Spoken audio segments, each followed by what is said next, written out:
So it's 6 o'clock. So welcome everybody to Cabinet. So colleagues, if it's okay with you, we'll launch straight into item number 1, which is apologies for absence. Do we have any apologies? Great. Are there any items for urgent business? No. Declarations of interest. Does any member have any interest that they want to declare on any matter, on any item of the agenda? No. Okay, so don't fall off your seats, but we've received one public question, which is from Councillor Sam Al-Hamdani.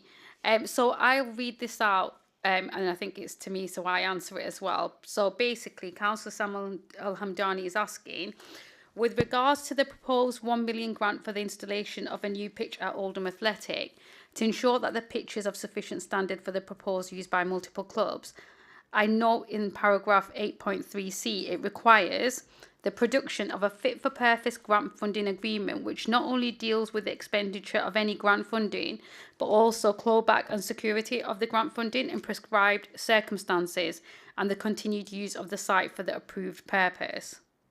I note that in a previous grant agreement with former owners of the club, a similar clause was present. However, a decision was taken behind closed doors not to exercise the agreement, with no formal record of the decision, no public record of the decision, and no report made to either Cabinet or Council. With that in mind, I would like to ensure that any such clawback clause cannot be assessed without due record and transparency. As such, any decisions on such a clawback clause must be done in such a way that they include a formal record of the decision and oversight by an elected body such as Cabinet or full Council, and these requirements should be expressly laid out in the clause. Could you please confirm that this is the case? So I'll thank Councillor Sam Al-Hamdani for submitting his question to Cabinet. This was only brought to my attention very recently, so I do apologise to Councillor Sam Al-Hamdani because it wasn't considered as a part of the due process at the Cabinet the other week because I wasn't aware of it. But in consultation with the Executive Director for Place and Economic Growth and Directors of Finance and Legal Services who are in the room today, I can confirm the following information to answer your query on behalf of the Cabinet. So the finance agreement does include a clause about clawback.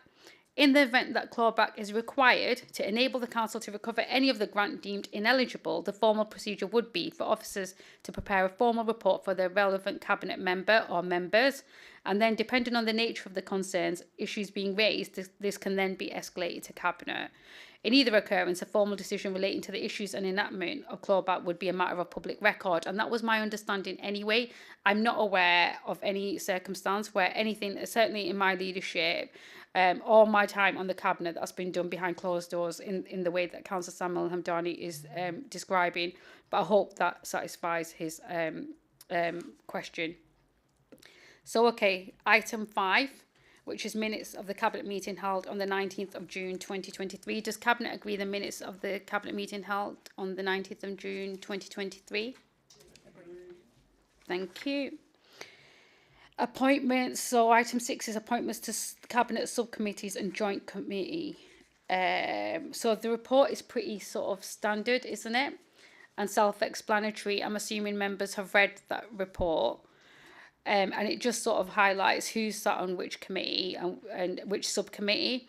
And that, again, is public record. Does any member have any question or comments in terms of like the people that are on any of the reports? No? On any of the committees, sorry. No? Okay, so do we agree the recommendations of that report? Thank you. So Treasury Management Review 2022-23, Councillor Jabbar.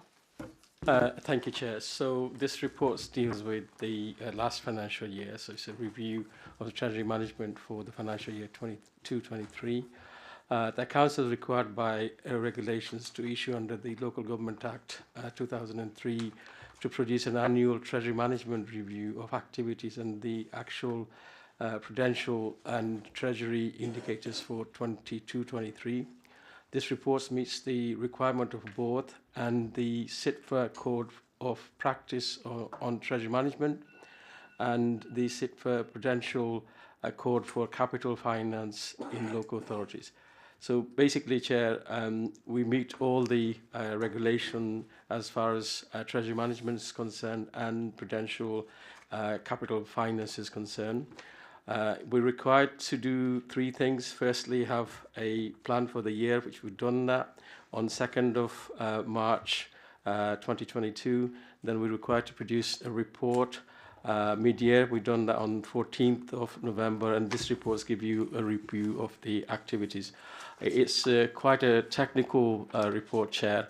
There's lots of information in there. I'm quite happy to take any questions from colleagues. Also, we've got our Borough Treasurer and Ryan's here to deal with any technical questions. Thank you, Chair. Thank you, Councillor Jabbar. Does any member wish to speak or comment? No? Okay, do we agree with the recommendations of that report? Thank you. Okay, so contractual arrangements, adult and children's social care software application, Mosaic, the access group. So, Councillor Jabbar, would you like to get us started? Yeah, so this is a joint report from myself, Shahid Mushtaq, Cabinet Member for Children and Young People, and also Barbara. So essentially, we're talking about here, Chair, is a software that we need to extend the contract for. And this report sets out that we want to do it for 3 years initially, with the potential for extending it for another 2 years after that 3 years has expired. And we want to do it through entering into a call-off contract with Access UK Limited. Details are in there. It provides the Mosaic social care system, which is obviously used by the ICT, which is my portfolio, children's services and adult social care. And that's the reason why other colleagues are named in the report as service cabinet leads. I'll leave it there, Chair. Obviously, happy to take any questions. Do Councillor Brown-Ridge or Councillor Mushtaq have anything that they feel they need to add? No, Chair, other than to say it's quite essential that we have this system, so I don't think there's a lot of option room for manoeuvre, really. Thank you. Okay, so do Cabinet consider the recommendations of the report at item 15? Agreed? Thank you. Okay, so approval to award the tree surgery framework. Interesting, Councillor Goodwin, over to you.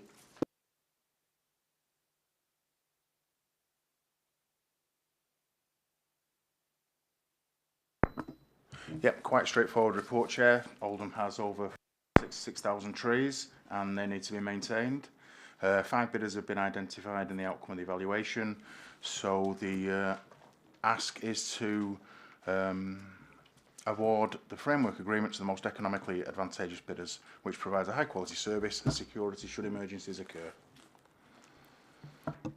Thank you, Councillor Goodwin. So does any member wish to speak on that? No? So can Cabinet consider the recommendations of this report at item 16 and do they agree them? Agreed. Thank you. So item 10, environmental warranty at Fitton Hill. Councillor Elaine Taylor. Thank you, Chair. So again, this is quite a technical report. Just by way of a little bit of background.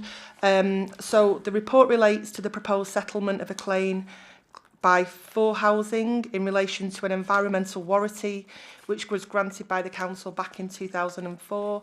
The warranty was given by the council when the housing stock and a larger area of land was transferred to Village Housing Association, which was renamed 4 Housing in 2019. And at that time, the council provided a commitment that the land was free from contamination. In March 2020, following a procurement exercise, all parties agreed to dispose of an area of jointly owned vacant sites to Countryside Properties. Following further detailed ground investigations by Countryside, the sale offer was legitimately reduced in order to reflect the adverse ground conditions that had subsequently been identified and independently verified. The nature of these legitimate deductions by Countryside in relation to abnormal ground conditions and identified ground contamination across the site did, however, give rise to a claim against the council by 4 Housing as a result of the environmental warranty that was previously provided. The council has obtained its own specialist legal advice on this matter, which has confirmed that the claim is legitimate and that the council are liable under the terms of the previous environmental warranty provided. Therefore, the recommendation is that the payment to 4 Housing is made in full and final settlement of their claim against the council in relation to the joint disposal.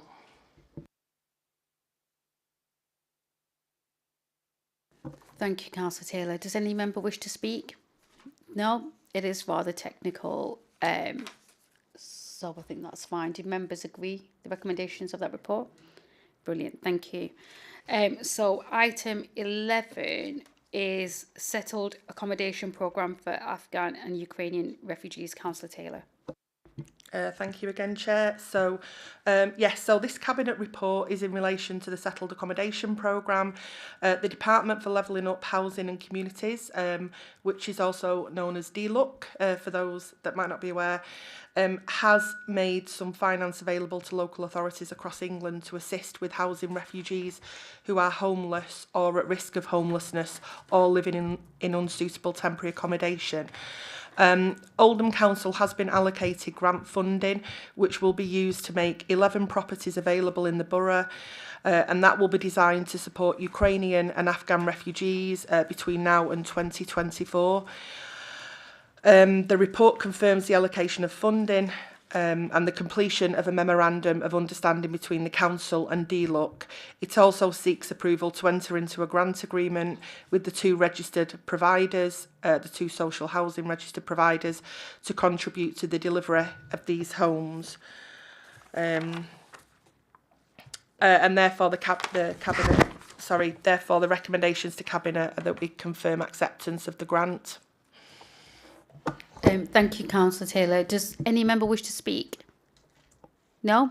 So I think it's really important, and I think Oldham has got a really, really proud history of supporting refugees. And I think this is a really important piece of work. We have been working with DLUC for a couple of years to make sure that we're in a position to provide them support, but we should be open to anybody who's fleeing persecution or war and welcome them in the best way possible. So I'd like to thank you, Councillor Taylor, Officer Emma Barton, and the rest of the team for doing all that you do to make sure that we make people feel welcome once they arrive. So just that from me. Yeah, Councillor Barton. Me or Councillor Taylor? Probably to Councillor Taylor. Okay. So obviously the government is saying that any Afghan refugees now have to be moved out of hotels within the month, I think, without...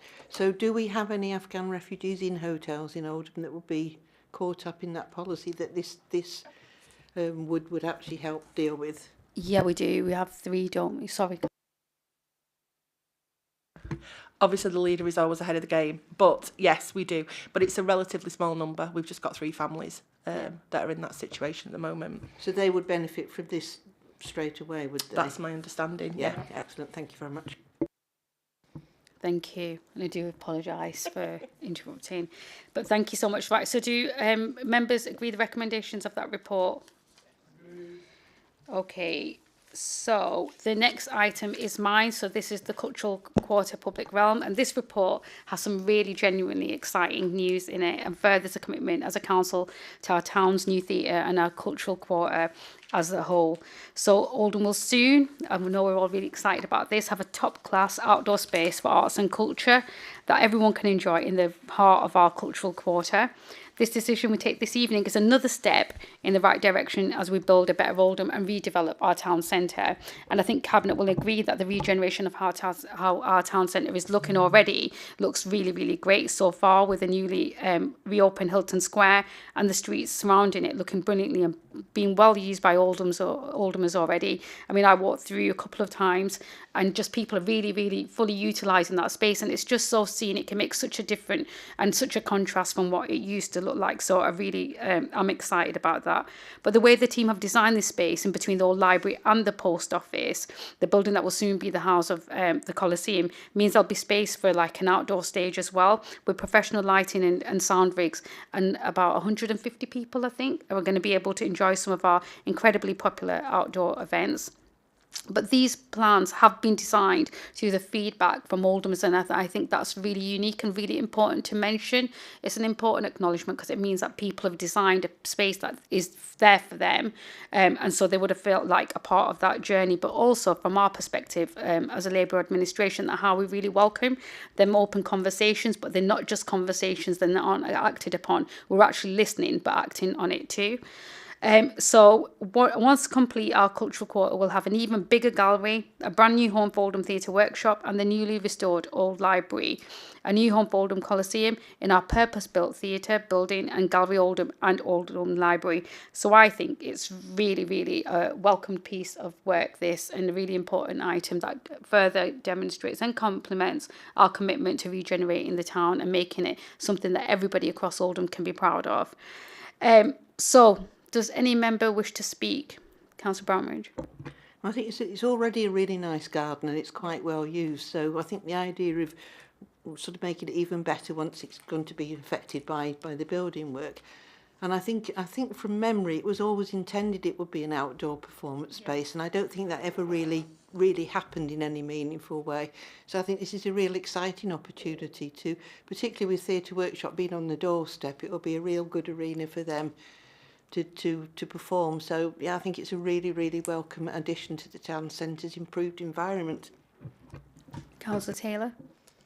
Thank you. Just very briefly, just to echo your sentiments, I think this is going to be a fantastic kind of space, and we're all looking forward to see it once it's fully finished. But I guess I just wanted to share that a resident contacted me quite recently to say that she was particularly happy to see this, because I think we sometimes forget when we're not in that situation. We do live in a very hilly town, and she was talking about how she will be able to access this space so much more easily because of where it is and because of access to the tram stop and all of those things. And I think sometimes we forget those things when it doesn't affect us directly, but I just wanted to relay that thank you from one of my residents. Thank you, Councillor Taylor and Councillor Brownridge.